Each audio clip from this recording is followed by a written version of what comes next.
Good morning. કેટલું ભણ્યા હતા આપણે? સ્વાધ્યાય 2.2ના 10 દાખલા.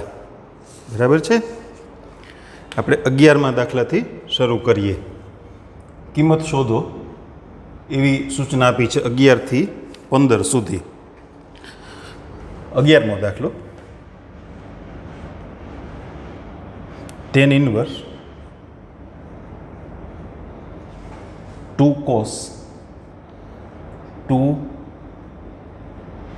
sin inverse 1/2. હવે sin inverse 1/2 એનું મૂલ્ય તમે જાણો છો. sin π/6 1/2 થાય ને, એટલે sin inverse 1/2 શું થયું?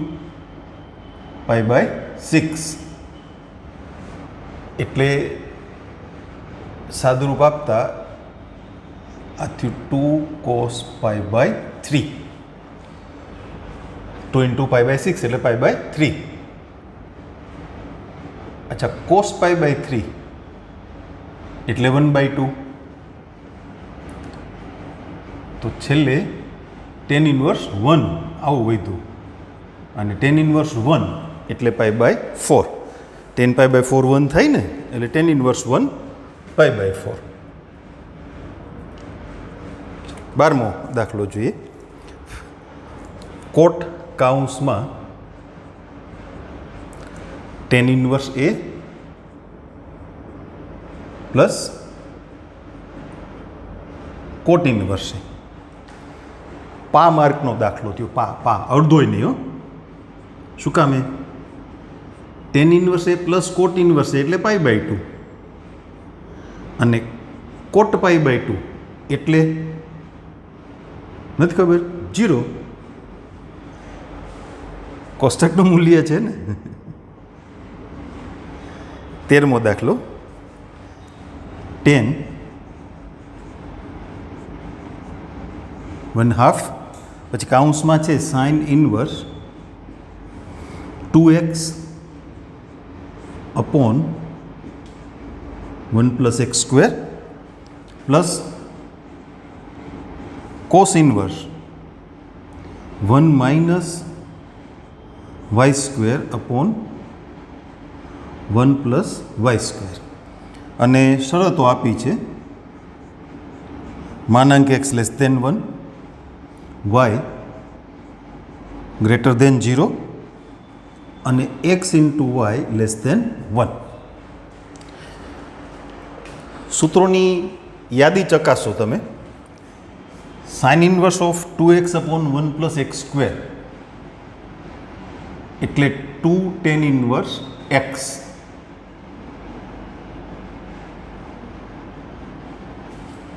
એમ cos inverse 1 - y² upon 1 + y² એ થશે 2 tan inverse y. 2 કોમન કાઢો, ઉડી ગયા, આગળ 1/2 છે ને, એટલે કાઉન્સમાં tan inverse x plus tan inverse y. x અને y નો ગુણાકાર 1 કરતાં નાનો છે, એટલે આનો સરવાળો કરીએ તો tan inverse x + y upon 1 - xy. x અને y નો ગુણાકાર 1 કરતાં નાનો છે, એટલે 1 - xy છે એ ટૂંકમાં 0 નથી, એટલે એ વાસ્તવિક સંખ્યા થઈ ગઈ ને. x + y upon 1 - xy એ વાસ્તવિક સંખ્યા થઈ ગઈ. tan inverse નો પ્રદેશ ગણ r છે ને, તો જવાબ શું થઈ ગયો? x + y upon 1 - xy. tan inverse x બરાબર x જો x belongs to r હોય તો. 14મો દાખલો જોઈએ. sin કાઉન્સમાં sin inverse 1/5 plus cos inverse x = 1. તો x ની કિંમત શોધો. તમે જાણો છો sin π/2 1 થાય, એટલે આ sin inverse 1/5 plus cos inverse x, એનું મૂલ્ય કેટલું? π/2.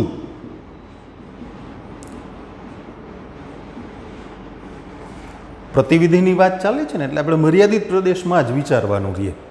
સાઇનનું મૂલ્ય 1 થાય એવી માત્ર એક સંખ્યા નથી π/2, બરાબર? ઘણી બધી કિંમતો છે, પણ આપણે મર્યાદિત પ્રદેશમાં રહીને, આપણે મર્યાદામાં રહીને વિચારવાનું છે, પ્રદેશની મર્યાદા.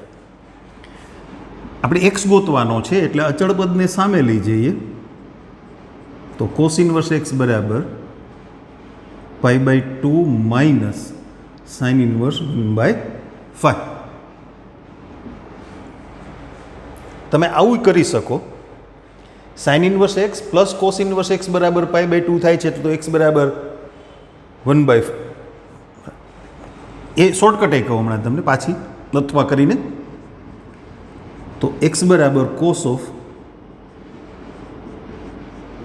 π/2 માઇનસ સાઇન ઇન્વર્સ 1/5. પ્રતિવિધ હતું ને એને વિધેયમાં ફેરવી નાખ્યું. હવે કોસ π/2 માઇનસ થીટા એટલે સાઇન થીટા, તો આ થશે સાઇન કાઉન્સમાં સાઇન ઇન્વર્સ 1/5 માટે એક્સ બરાબર 1/5. તમે અહીંયાથી સાવ ટૂંકમાં પણ આ વાતને પૂરી કરી શકો. આના પરથી ડાયરેક્ટ લખી શકાય એક્સ બરાબર 1/5, કારણ કે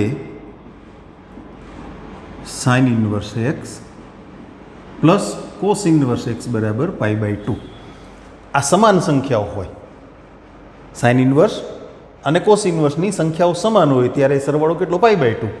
તો આ સરવાળો π/2 છે, તો એનો મતલબ એમ થયો કે એક્સની જગ્યાએ શું છે? 1/5. એટલે આવું સાવ ટૂંકમાંય પતે અને આ રીતે ગણો તો પણ એટલો જ જવાબ મળશે તમને. 15મો દાખલો એક થોડોક ચેન્જ કરું છું. 15મો દાખલો છે ને છોકરાઓ, એ આપણે ઉદાહરણ જ્યારે ગણશું, પ્રકીર્ણ ઉદાહરણ, ત્યારે એમાં 13મો દાખલો છે ઉકેલો. એક્સની કિંમત શોધો એ ઉકેલ ગણ મેળવવાનો છે. એની સાથે આપણે ગણશું. એ બે એક સરખી રીતના છે અને આઈ થિંક એવા બીજા દાખલા નથી, એટલે આપણે બેને ભેગા કરી દઈએ, એકલું ના લાગે દાખલાને. એટલે 15મો દાખલો એક યાદીમાં બાકી છે, બરાબર? એ ઉદાહરણની સાથે હું તમને નંબર આપી દઉં પાછું. ઉદાહરણ 13 વખતે આપણે ગણશું. 16મો દાખલો, 16 થી 18 કિંમત શોધો. Sine inverse sine 2π/3. હવે sine inverse of sine x બરાબર એક્સ લખવું હોય ને, તો એક્સ છે એ સાઇન વિધેયના મર્યાદિત પ્રદેશમાં હોવા જોઈએ. અને સાઇન વિધેયનો મર્યાદિત પ્રદેશ તમે જાણો છો, સંવૃત અંતરાલ -π/2 થી π/2. 2π/3 છે એ એમાં ના આવે, બીજા ચરણની કિંમત છે. તેમાં અંશમાપમાં વિચારો ને તો 120 અંશ થાય, એટલે તમારે ભાગ પાડવા પડે. 2π/3 ના ભાગ પાડી અને એ સંખ્યા મર્યાદિત પ્રદેશમાં આવે એવી ગોઠવણ કરવી પડે. તો શું ભાગ પાડશો આપણે? π - π/3. આવું તમે 11મા ધોરણમાં ભાગ પાડવાનું 11મા ધોરણમાં શીખી ગયા છો. સાઇન ઓફ π - થીટા એટલે સાઇન થીટા, તો એ થશે સાઇન π/3. હવે π/3 છે એ સાઇન વિધેયના મર્યાદિત પ્રદેશમાં આવી જાય, પહેલું ચરણ થયું ને, તો એના બરાબર π/3 લખાય. એવો જ 17મો દાખલો છે, tan inverse tan 3π/4. tan inverse of tan 3π/4. 3π/4 એ બીજા ચરણમાં આવે ને. 3π/4 એટલે અંશમાપમાં તમે ફેરવો તો 135 અંશ થાય, એટલે બીજું ચરણ થઈ જાય. ટેનના મર્યાદિત પ્રદેશમાં બીજું ચરણ નથી, ચોથું ને પહેલું. તો ત્યાં પણ 3π/4 ના ભાગ પાડવા પડશે. 3π/4 ના ભાગ પાડશું π - π/4. π માઇનસ એટલે બીજું ચરણ થયું ને. બીજા ચરણમાં ઓલ એસટીસી મુજબ ટેનનું મૂલ્ય ઋણ હોય, એટલે -10 π/4. વિરોધી સંખ્યાના સૂત્રો તમે યાદ કરો. tan ઇન્વર્સ ઓફ -x એટલે -tan inverse x -tan inverse 10 π/4. હવે π/4 છે tan વિધેયના મર્યાદિત પ્રદેશમાં છે એટલે એ સાદુરૂપ થશે π/4. એના પછીનો દાખલો 18મો.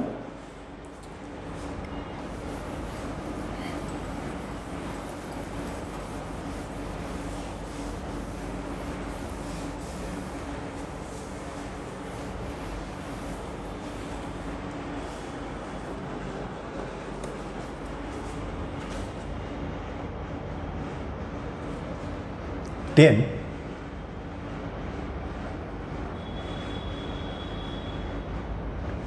કૌંસમાં sin ઇન્વર્સ 3/5 પ્લસ કોટ ઇન્વર્સ 3/2. હવે સાઇન ઇન્વર્સ અને કોટ ઇન્વર્સ એનો સરવાળો ના થાય. સરવાળાના સૂત્રો તો માત્ર ટેન ઇન્વર્સમાં જ છે ને, એટલે તમારે એ બંનેને ફેરવવા પડે. કેમાં? ટેન ઇન્વર્સમાં, તો જ સરવાળો થાય. બરાબર? તો જો તમને સૂત્રો યાદ હોય ક્યાં આંતર સંબંધોના, મેં તમને વાત કરી કે આંતર સંબંધના સૂત્ર યાદ ન હોય ને તો 10મા ધોરણમાં તમે જે ગુણોત્તર શીખા છો, સાઇન થીટા બરાબર સામેની બાજુ છેદમાં કર્ણ, કોસ થીટા બરાબર પાસેની બાજુ છેદમાં કર્ણ અને ટેન થીટા બરાબર સામેની બાજુ છેદમાં પાસેની બાજુ. પછી બાકીના છે તો વ્યસ્ત થઈ જાય ને. કોટ છે ટેનની વ્યસ્ત કિંમત છે, સેક છે કોસની અને કોસેક છે સાઇનની. તો આવું કરી શકો તમે. સાઇન ઇન્વર્સ 3/5 બરાબર થીટા ધારો, એટલે સાઇન થીટા બરાબર 3/5 થયું ને. સાઇનનું મૂલ્ય ધન છે એટલે પહેલું ચરણ થયું, કારણ કે મર્યાદિત પ્રદેશમાં પહેલું અને ચોથું ચરણ છે. જો ઋણ મૂલ્ય હોય તો ચોથું ચરણ થાય, થીટાની કિંમત ચોથા ચરણમાં હોય. ધન મૂલ્ય હોય તો પહેલું ચરણ. સાઇન એટલે સામેની બાજુ છેદમાં કર્ણ. આ તો જાણીતી ત્રિપુટી છે 3, 4, 5 વાળી. આ મૂલ્ય ધન છે એટલે પહેલું ચરણ. તો ટેન થીટા સામેની બાજુ છેદમાં પાસેની બાજુ. સાઇનનું મૂલ્ય ધન હતું ને એટલે આપણો થીટો ક્યાં છે? પહેલા ચરણમાં. તો થીટા બરાબર ટેન ઇન્વર્સ 3/4. એટલે સાઇન ઇન્વર્સ 3/5નું મૂલ્ય ટેન ઇન્વર્સમાં કન્વર્ટ કર્યું તો 3/4 થયું. તમને જો સૂત્ર આવડતું હોય, હું તમને એ પણ કહું, અથવા સાઇન ઇન્વર્સ એક્સ બરાબર tan inverse x upon √1 - x². તો sine inverse 3/5 tan inverse 3/5 upon √1 - 9/25. 25માંથી 9 જાય 16, 16ના છેદમાં 25 એટલે 4/5 થયા ને. તો ઇક્વલ ટુ ટેન ઇન્વર્સ 3/4. એ રીતે પણ તમે ગણી શકો. કોટ ઇન્વર્સ છે ને એ તો ટેન ઇન્વર્સમાં ડાયરેક્ટ ફરી જાય ને, વ્યસ્ત કિંમત અને ધન મૂલ્ય છે, એટલે એના માટે આપણે કાંઈ અલગથી રજૂઆત કરવાની જરૂર નથી. અચ્છા, તો હવે ગણતરી શરૂ કરીએ. સાઇન ઇન્વર્સ 3/5 પ્લસ કોટ ઇન્વર્સ 3/2. એ કાઉન્સના બંને પદને આપણે ટેન ઇન્વર્સમાં કન્વર્ટ કરીએ. આ થશે ટેન ઇન્વર્સ 3/4 અને પ્લસ ટેન ઇન્વર્સ 2/3. હવેનો સરવાળો, એ બંને સંખ્યાઓનો ગુણાકાર 3/4 અને 2/3, તો એનો ગુણાકાર છે ને એ 1 કરતાં નાનો થશે. x × y < 1. એટલે સરવાળા બાદ બાકીના જે સૂત્રો હતા ને એમાં x × y < 1 એ શરતવાળું સૂત્ર એ આપણે ઉપયોગમાં લેશું અહીંયા. ટેન કૌંસમાં ટેન ઇન્વર્સ 3/4 પ્લસ 2/3 છેદમાં 1 - 3/4 × 2/3. આપણે અગાઉ પણ આ રીતે કારણ આપ્યા છે. સંખ્યાઓ ના લખો ને કહી દો કે ભાઈ એક્સ અને વાયનો એટલે સંખ્યાઓનો ગુણાકાર 1 કરતાં નાનો છે. એનું સરળ સ્વરૂપ આપીએ, એનું સાદુરૂપ આપીએ.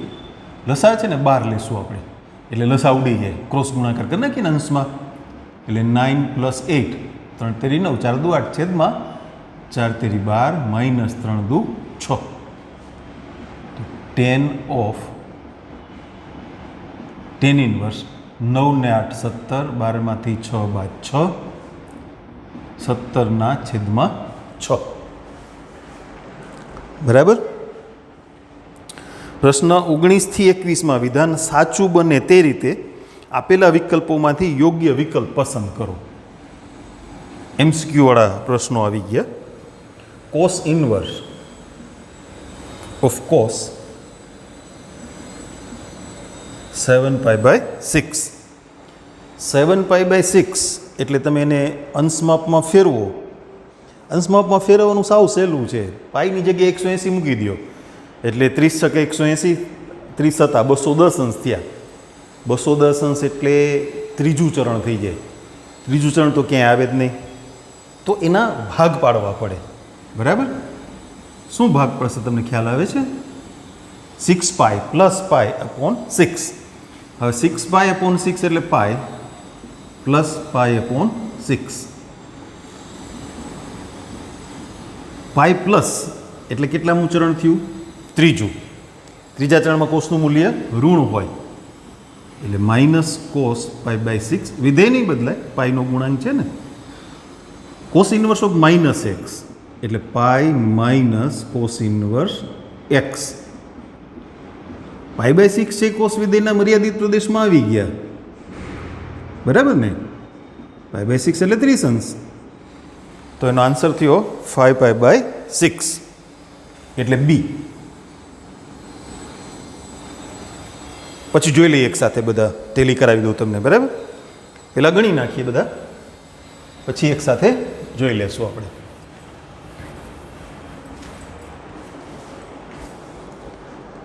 એના પછીનો દાખલો જુઓ. 20મો MCQ. sin π/3 minus sin inverse -1/2.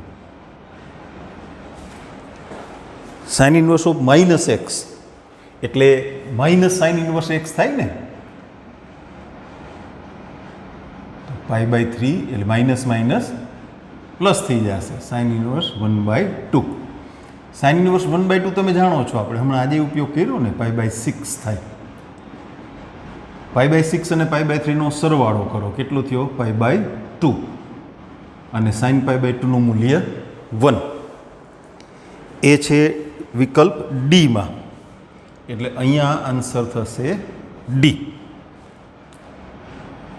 અચ્છા, 21મો પ્રશ્ન જોઈએ. tan ઇન્વર્સ √3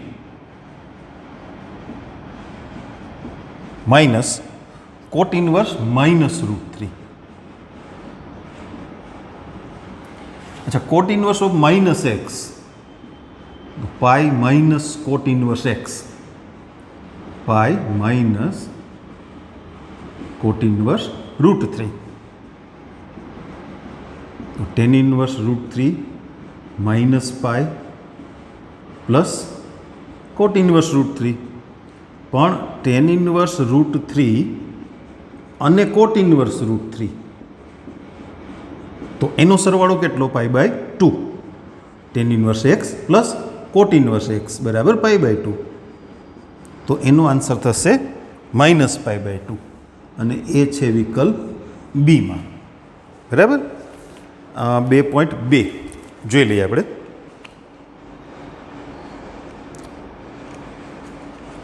ઘણી વખત શું છે, જવાબ પહેલાં ચેપ્ટરમાં આપણને એવો અનુભવ થઈ ગયો છે, જવાબમાં ભૂલ હોય છે, પછી સુધારો કરવો પડે છે.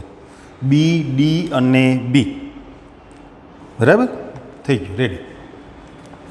ઓકે. તો અહીંયા આપણી સ્વાધ્યાય 2.2 એની વાત છે પૂરી થઈ. હવે વાત આવશે પ્રકીર્ણની. સૂત્રો બરાબર તૈયાર કરજો એટલે તમને મુશ્કેલી નહીં પડે. ઓકે, ચાલો નેક્સ્ટ ટાઈમ આપણે પ્રકીર્ણ ઉદાહરણોની વાત એ સમજશું.